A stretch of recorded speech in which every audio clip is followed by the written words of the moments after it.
How do? Happy Sunday to you all. So, last night I put up an interview I had with LJ. It weren't up long, I pulled it. These are the reasons why. So I'll come back to LJ at the end. I'm going to talk about Leader Bent Screw. A lot of subscribers and other people will have seen Leader Bent Screw. Incidentally, he's not a bent screw now. He's a civilian. He's done his time. He was a prison officer. He got caught. First time I met that lad, rocked up to Lancaster, his hometown, city, village, whatever you want to call it. Didn't know the guy from Adam. That guy I courted, not in the sense of buying him chocolates and flowers. I know I'm a funny guy. Not in that sense. Courted him for 6 weeks. He was messaging me. I knew he wanted to tell his story, but I didn't push him. Eventually, we got to exchanging phone numbers, few texts, few conversations, and boom, I'm up there. Never met him before. We went in the van. We did part 1 of Leader Bent Screw. When we got out of the van, to say I felt ill is an understatement. So did he. Very heady. He looked very stressed during it. People were talking about him being on coke and drinking and stuff like that. Yeah, he does drink, and yeah, he has done coke. However, take a step back. Here's a lad. The subject matter was, you know, where he'd been locked up. It was playing on his mind. This is 10 years later, and it's weighing him down, and it's holding him back in life. And he don't feel good about himself. He also don't know me. I'm a stranger. Yeah, he might have seen me on TV doing the odd vlog and interview. So we're in the van.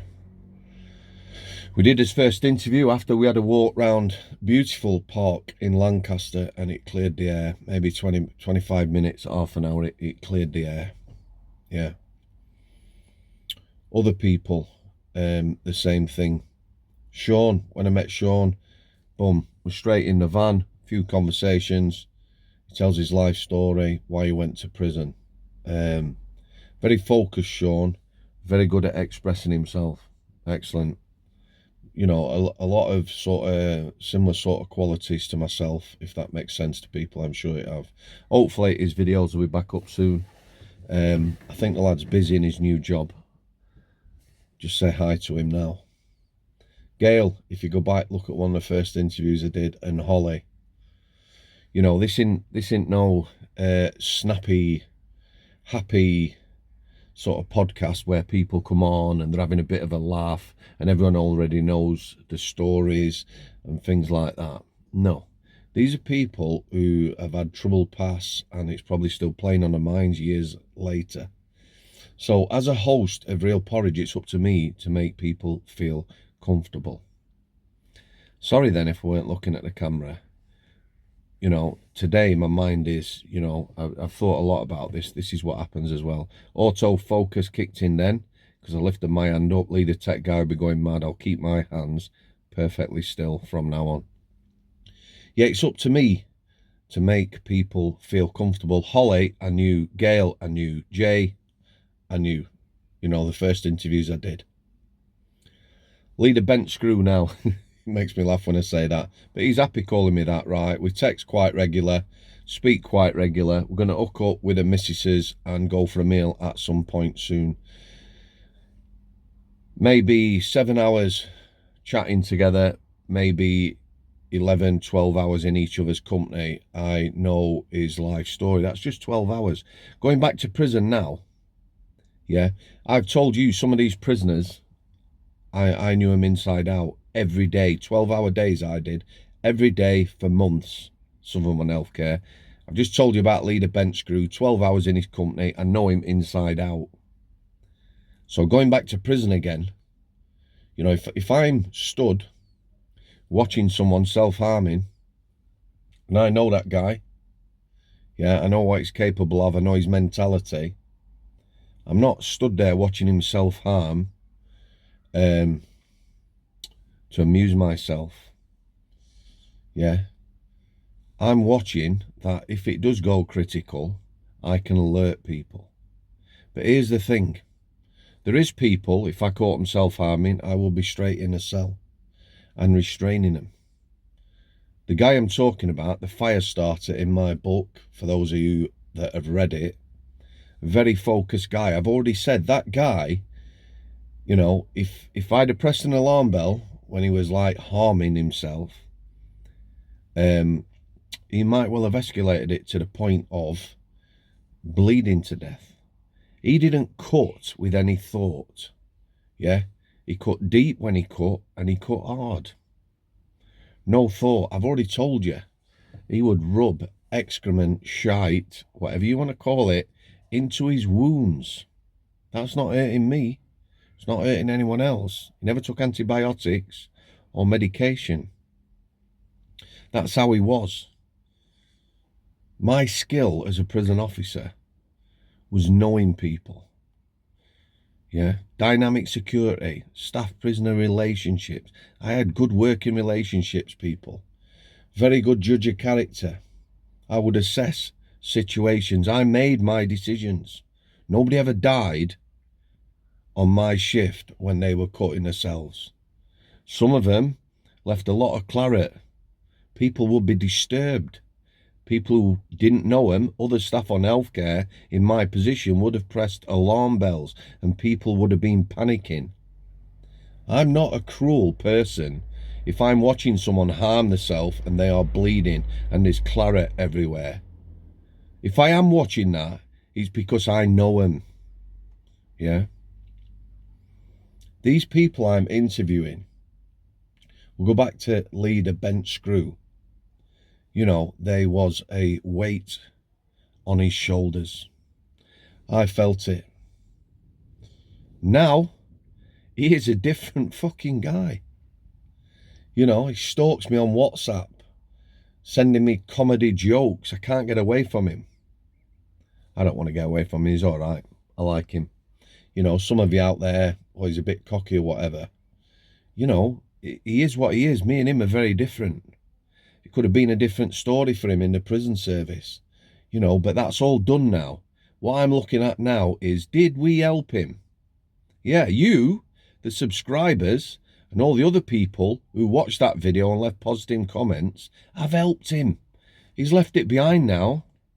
That 10 years carrying corruption, you know, hurt his parents, all this is gone. He's a different guy, weight off his shoulders. So I'm happy with the job I did.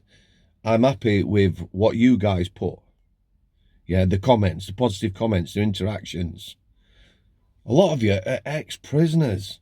You know, the comments you were writing and, you know, just saying, you know, thanking him for coming out and saying that. And it will help other people. Maybe young officers, older officers, people who are in that position.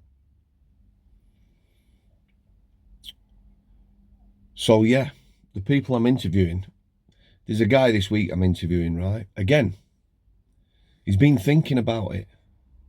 You know, we've talked. There's no pressure. I'm not ringing up saying, get in the van, get in the van, get in the van. These people have got to consider something. Yeah, I have an inkling what they're going through. I'll tell you how I know what they're going through. When Strangeways Prison Officer's Story, my book, was due to come out, I remember proofreading the final script. Yeah. I poured my heart out. Yeah. I didn't hold anything back. I told you about the hard times, the tears, and everything. Now, it's all right. Before it was published, nobody knows about that. But the last time I read it, the fear and dread, boom, coursing through my veins. It's going out there. People are going to read this. People are going to judge you. I was fearful, worried. I felt embarrassed. You might not understand that. I felt embarrassed that, you know, I'd sat in my car after going in a gym, crying. Shocking, but, you know, it had to be a truthful book for me. And the vast majority of people have seen it for that. You know, the reviews are amazing. And I thank everyone who's read it, bought it, and left reviews. I really do. So I know what these people are going through. Like I said, back to the lad this week, I will be seeing. He's thought long and hard about what he's going to say. The subject matter, particularly well, for anybody, but particularly as a male, is going to be tough to talk about. You know, and here's the thing, once it's out there, you know people are going to judge you. You subscribers, you people who watch the videos and interviews, you are such positive, you know, even the criticism is done in a positive way. But that guy, his final push, the reason he's doing it is his current partner. She said, yeah, do it. You're carrying this round with you. Go and do it and then let it go. There's somebody else in the same position now. There's probably 24 people now, yeah, thinking about coming in the van. So let's get to LJ last night. So this lass, I met her first time, and then I did the interview. Couple of things, basics I cocked up. We're still working on stuff on this channel. You know, the thumbnails and that, we keep changing them. We're you know, lead a tech guy. We're experimenting. But I got the camera angle wrong, I got the lighting wrong. They're basics, them. But here's the thing, this lass, she's 47. Should never disclose a lady's age, but in this case I will. She's 47. Up to 15 years of age, other than a mum who she talks about in such an amazing way. A mother's love got her through her childhood. She talks about having a wonderful childhood because of her mum. Yeah. There's a dark side to that childhood. It's horrendous. But she still talks about having had a good childhood because of her mum. So up to the age of 15. You know, I can't even imagine what she went through. Yeah? Then there's a career history. Drugs and the like. 47 now. Some sort of peace the last 6 months, that's all. She's been in a steady relationship for 10 years. I'm thinking at some point we will be having a chat with her and a partner. Maybe from the partner's point of view, what it's like being in a relationship with a troubled soul. How difficult it is. So this lass, you know, I turn up. Her story is dark. Very, very dark. She makes no excuses at all for anything she's done in her life. Nothing. There's no excuses.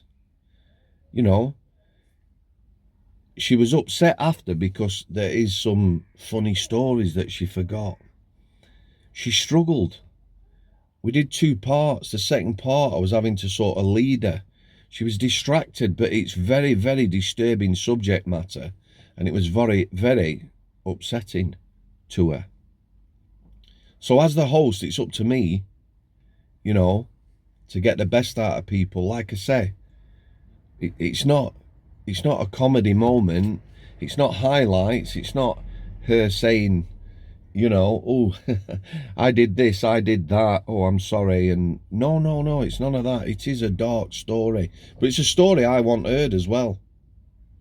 So we're going to do it again. We're going to meet up again.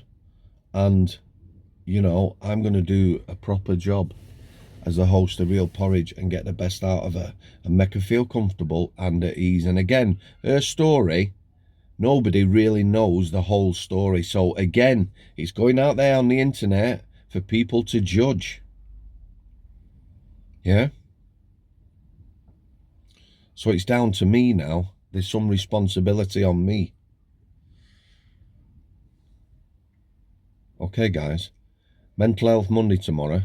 I will be doing a vlog about my own personal journey from February. Yeah? February, put out a vlog, PTSD. I've watched it again myself. Went in a good place, guys. Way better place now.